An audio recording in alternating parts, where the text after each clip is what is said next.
Magache Diaglo, Magache Dan, Magache Koshu, Kadaview, I put you in Kafama, say or Dalaco, Uncle Tiago and Gio Mamma. I'm not coming out near my worry, come up, Kojuko, my cry, and Antica. I'm not familiar.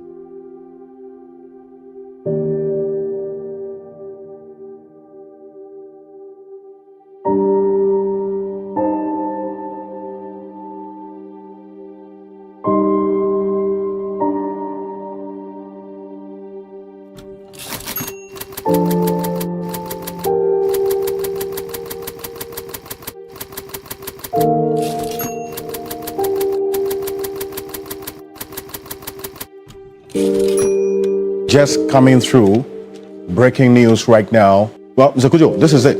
This is the latest. This is the problem I have with my good friend. Your case now becomes a very, you've heightened your problem because right now. On January 8, 2026, a familiar face appeared on Ghanaian television.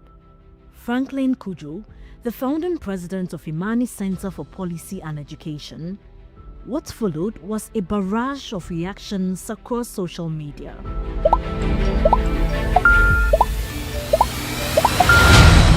Beyond the punchlines, empathy, mockery, and curiosity spread on social media was a hidden narrative, his silent battle with Parkinson's disease.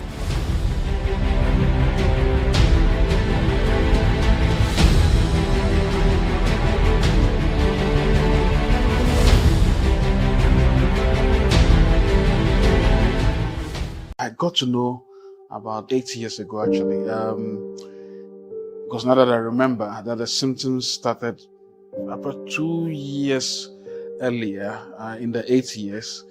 And I remember I was being told that, look, my hand shakes sometimes. And I said, well, it happens. When it shakes a bit and it goes away. Then it followed, what followed was my elevated shoulder, the left side. Meetings I attend, people ask me, what's happening to you? I said, okay, well, I don't know. Sometimes it felt like spasms, but then it wasn't really that deep. Then came 2020. So we're just on holidays in the UK, and then we're just returning. January 20th, I remember, 2020, just on the verge of COVID. And at the airport, I shook vigorously. I was shaking vigorously, and I just couldn't lift anything. And anyway, we're coming to Ghana anyway. So I said, okay, well, listen, I'll come to Ghana and then check exactly what it is.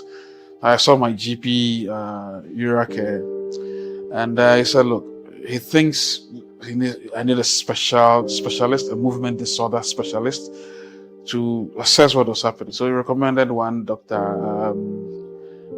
Chawifeli, interesting lady, very smart lady. And then she diagnosed me and she said it was Parkinson's. And she asked me, so what are you going to do? I said, well, we'll live with it, right? But I saw the second opinion, said the same thing, Parkinson's. I saw the third opinion. My friends were like, oh, just third opinion. European doctors had a live scan of my brain. They said, yeah, it is Parkinson's. But they thought it was advanced, so they thought they were thinking of possible surgery. I said no. The final one had to do with an Italian neurologist in the Middle East, Dubai, and an excellent man as well. He also diagnosed same thing. So now it was settled. I mean, that's been the journey. It's not been easy, but it's been manageable.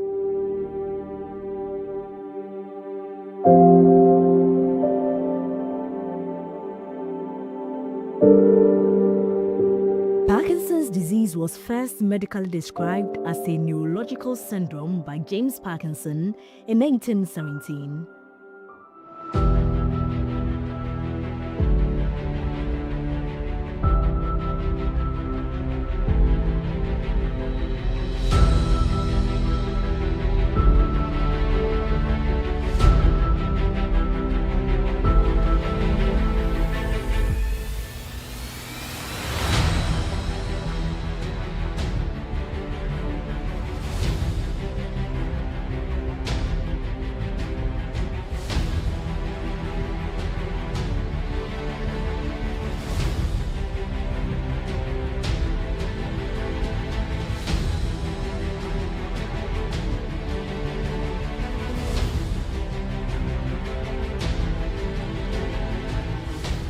Parkinson's disease is part of what we call neurodegenerative disease, and it is generally, but not always, a disease of the older adult.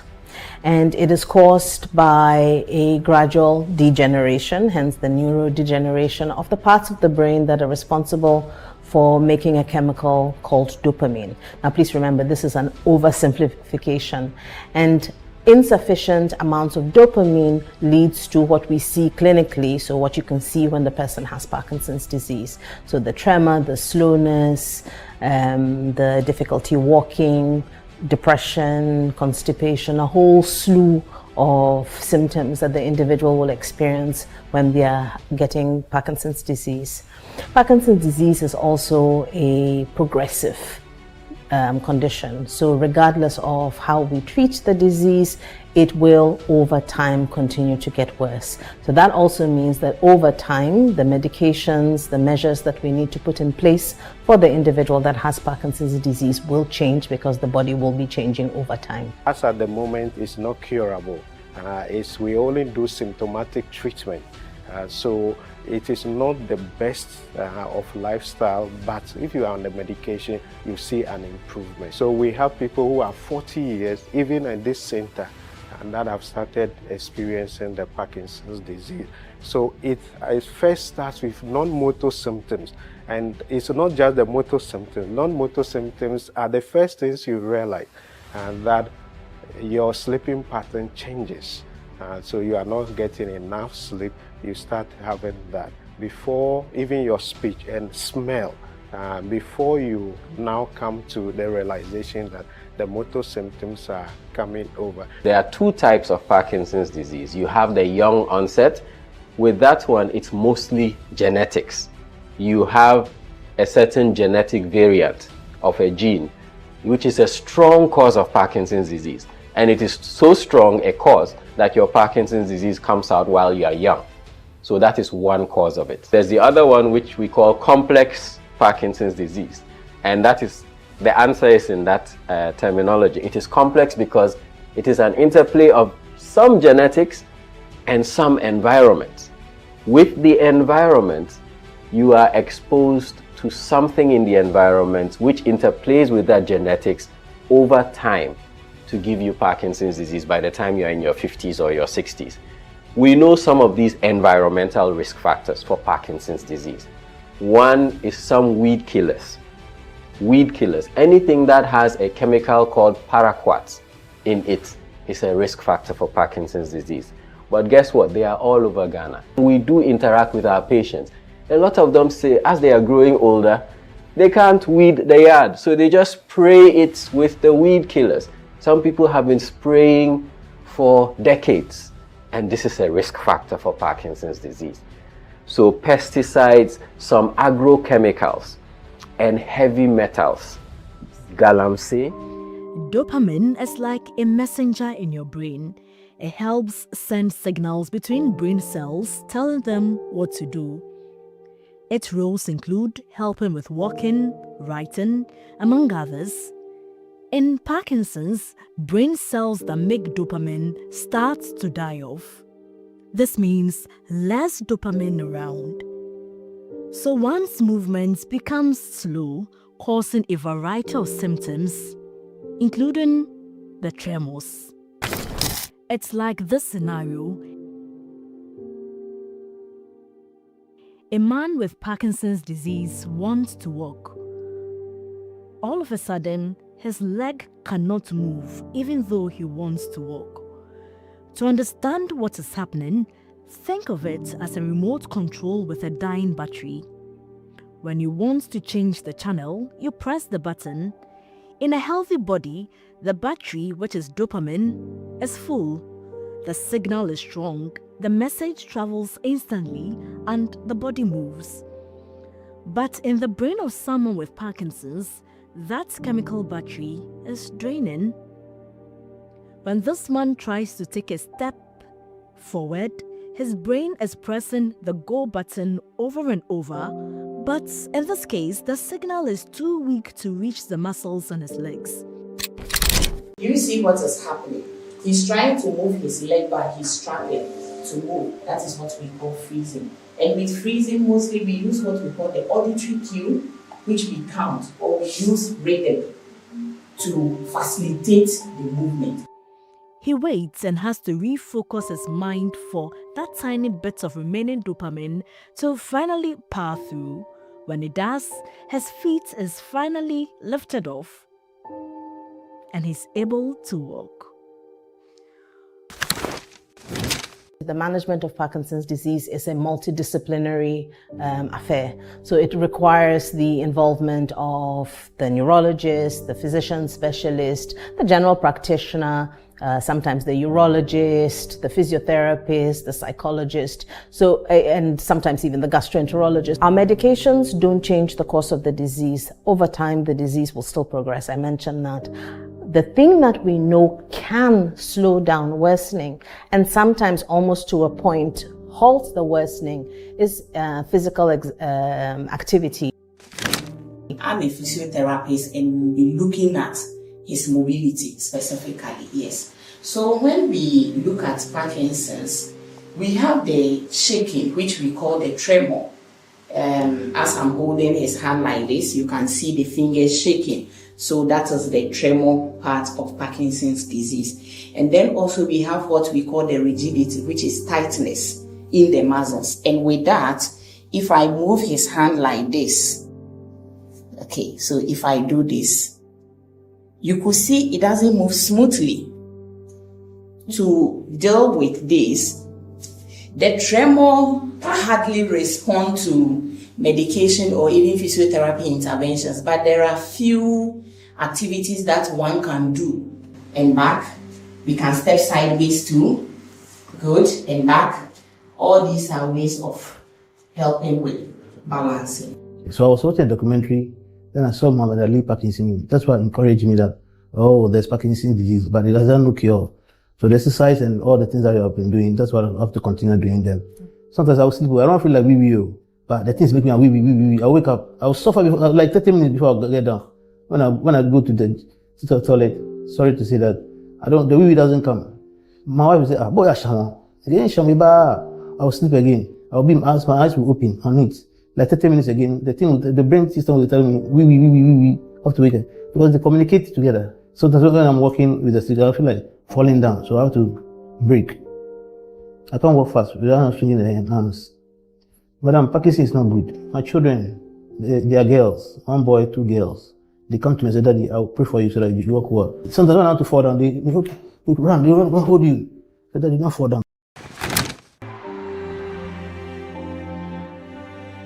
From the corridors of the Vatican, Pope John Paul II, whose papacy lasted 27 years, died on April 2, 2005 after battling Parkinson's disease. Boxing greatest Muhammad Ali, he died at the age of 74 after over 30 years battling the disease. He was diagnosed in 1984 at the age of 42. When they saw me in my hometown, they eventually went to my dad and said, hey, we can't allow this, so please, we know a spiritualist in Portia Gabor. Now I'm from Little Bit Kumasi, by the way, Oti region. Portia Gabor, please, let's take him there. Or somebody, you'll be surprised. They were educated friends of mine. But this one, they said to somebody doing me, which could be believed, but at a point I said, no. I believe in the universality of spirits and all of that, but hey, let's still manage it, because I think God has given us the brain to also manage it and see how it works. If one day someone comes and says, you'll be healed spiritually, well, we'll give thanks to God. Mr. Kujo Afotba, who is in his 80s, also has Parkinson's disease. In the night, I wake up after urinating. I feel I'm sick. I used to shake. So I thought it was normal. My son, Yao, who came and I told him, this is what is happening. He said, it might be Parkinson. Yao brought Enoch to me. He came and examined me and realized it was Parkinson. So I was included in the group. A doctor who had been coming from Dama told me I am the 45th one patient. So that's how it started. I used to ride bicycle, and now I cannot ride bicycle. I used to jog, and now I cannot. I never thought that a day would come and then my dad would be diagnosed of such. But I took it normal. He doesn't go out, he doesn't associate with people, he doesn't even jog like he used to. Hope is to see him well, more stronger than this. He's had to close down his chemist shop as a result of the disease and its financial burden. 23 years ago, Jervis Jokutu was diagnosed with Parkinson's disease. I went to the hospital once and I was told that I had spondylosis. I used to have severe pain in the shoulder and the arm. I couldn't lift the arm, and it was very painful. The doctor gave me a medication, a steroid injection in that arm, and the pain left. But a couple of months, I'll say, later, my hand started showing some tremors. Yes, and then I saw the orthopedic surgeon again, and he referred me to see the neurology. When I went to see the neurologist, they told me that I had a damaged nerve in the arm caused by the injection that I was given, and nerves take quite a long time to heal, so I should give it time, and that it was going to heal, but it kept increasing, and then that took about more than 3 years for me to be finally diagnosed in 2003 as having Parkinson's disease. I wanted a confirmation, so somewhere along the line I had to travel outside. I went to the US, and there I was also given a thorough examination, and it confirmed that I had Parkinson's disease. So when you were told you had Parkinson's disease, what was the first thing that ran through your mind? I'll tell you, it's Cassius Clay, Muhammad Ali. I had few questions to ask, but it's all part of growing in the faith. This is the same scripture which talks about God blessing you and giving you the best of experience in life. The same scripture will tell you that many are the afflictions of the righteous. You see, if the affliction doesn't come, how do you know that God can deliver? He formed a support group to persons diagnosed with the disease to connect, lean on each other, and learn more about the disease.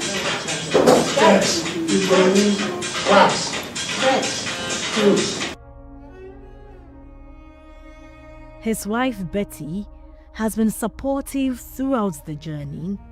When the doctors diagnosed it, I said, forget it. It's not that. I'm here, and it was your hand.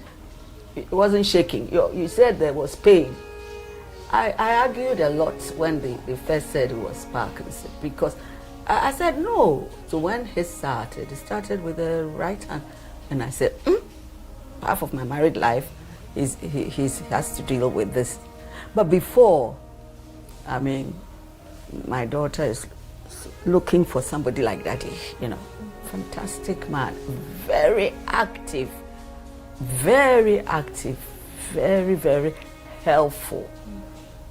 But now, you see, so that's the emotional aspect of it. It's like, where is the husband I married? Yes. But it has a good side to our relationship, because for me, really, it's made me understand when God tells us that my grace is sufficient for you. It has a social impact. I can't go to places with him, and I know he would want to go. So I try not to make him feel that I feel it. I try. It has really given me a lot of resilience and some fortitude of character. Because you don't have to go and add. Already he's feeling it, okay, but socially, his musical concerts and all, he can't go. He only has to, satisfy himself with what he sees on the television. And at times when you broke down? Oh, yes. I mean, secretly, yes. Yeah, I mean, I've told myself, don't go and add to it. They are prone to depression. I'm retired and I'm still working because I have to. Because it brings about huge financial challenges. From Accra to Zogakope is a center of hope for Parkinson's disease in Ghana, located within the Richard Novarty Catholic Hospital. The center is part of Transforming Parkinson's Disease in Africa, TRAPCAF, with centers in Kolebu, Kumasi, Nigeria, Kenya, and Tanzania. The center is heavily involved in prevalence study of the disease, genetic study, clinical care, free treatment of Parkinson's disease, monthly support group for Parkinson's disease, and clinical trial. So we have different types of samples in there. It's extremely cold in there. Yeah. And then we have others. This is something we've been collecting samples for 4 years now. Yeah. And then we have other specimens also here. And all this is to try and make sure we represent Africans when medicines are being designed. Otherwise, the medicines will be designed and they won't work for us. We realize that the causes or the genetics of Parkinson's disease in Ghanaians was different from the genetics of Parkinson's disease in Europeans, because we looked for what they had. We didn't have it. So as far back as 2013, we knew that we had to do more work to find out what causes Parkinson's disease in Africans. We could not copy and paste. Then secondly, another research project we undertook here is that some of the medications for Parkinson's disease were thought to have certain side effects. We have this side effect called dyskinesia, abnormal movements. And it was thought before that this side effect is caused by long-term use of Parkinson's medicines. But in this center, we were able to find people who have had Parkinson's for a long time, but because of lack of access to the medicines, they didn't start treatments. So these are people who had Parkinson's disease for 3 years, 10 years, sometimes even more, and they had never had treatment. But guess what? When they were given the medicine for the first time, they had the side effects. So from the work we did in this center, we were able to publish an article in the Oxford Journal of Neurology, Brain, to show that the side effects are not caused by long-term medication intake. This was a very important paper. It shook the neurology world. We finally have data about the prevalence of Parkinson's disease in Ghana. Out of 31,000 adults, we found 26 cases. That gives us a prevalence rate of 80 per 100,000. And if you multiply that to the whole of Ghana, we're looking at anywhere between 16 and 22,000 people who are living with Parkinson's disease now. But this number can increase by 2040, looking at population growth, to between 22,000 and possibly over 30,000 people. Levodopa is one of the effective drugs used for the management of Parkinson's disease movement symptoms. But some persons with the disease have concerns, especially with regards to affordability and other drugs used to manage Parkinson's disease. Some people go to hospital, they are given their prescriptions, and they avoid, they see the pharmacy sign, and they take the other direction because they will get there and they can't afford. I remember telling President Mahama, by the way, that look, I think it's Mahama Cares thing should take care of chronic disease, because not just taking care of it, but to see if we can allocate some funds to research into these things. Because we never know. I mean, now there's AI, it could be enhanced. I certainly believe some people will come up with a medication strongly in the next couple of years. God forbid. I mean, this crazy war, as it continues, and then maybe all places are shut. What would you do? Which is why we need to start investing in our local staff. I must admit that not all the medications are on the National Health Insurance, and so there's that conversation, how we can put more of these medications on the National Health Insurance scheme. But whilst we are looking at how we can put these medications on it, we should also be mindful of the fact that it could be sustainable and it will also not collapse the National Health Insurance, because I'm reliably informed that these medications are quite expensive. But a velvet bean grown locally in Ghana could be a potential game changer for the management of the disease. We found that something in Ghana, our local herb, the Akans call it apia, it's something that causes a lot of itching, but it grows wildly. That 7% of that bean is levodopa, which is the chemical or the medication used in Parkinson's disease. And we will be trying to study in the future whether this medication is safe and can be used long-term for Parkinson's disease. We will be going to the Food and Drugs Administration and then seeking the necessary permissions to do this research work in the coming year. The medicines are not available, and when they are available, they are expensive. So if we have something that grows naturally in Ghana, we know already that it is effective, but we need to study the safety. Some patients are facing another powerful symptom of Parkinson's, which is stigma. I was on TV and people were worried because I saw people making comments here and there, and I saw it was progressive. Sometimes it was anxiety, sit behind TV and they would feel anxious. But then, when people saw it, was okay. People initially thought, because we operate in this political space, some people like you, others just don't like you, which is the nature of the world in which we are.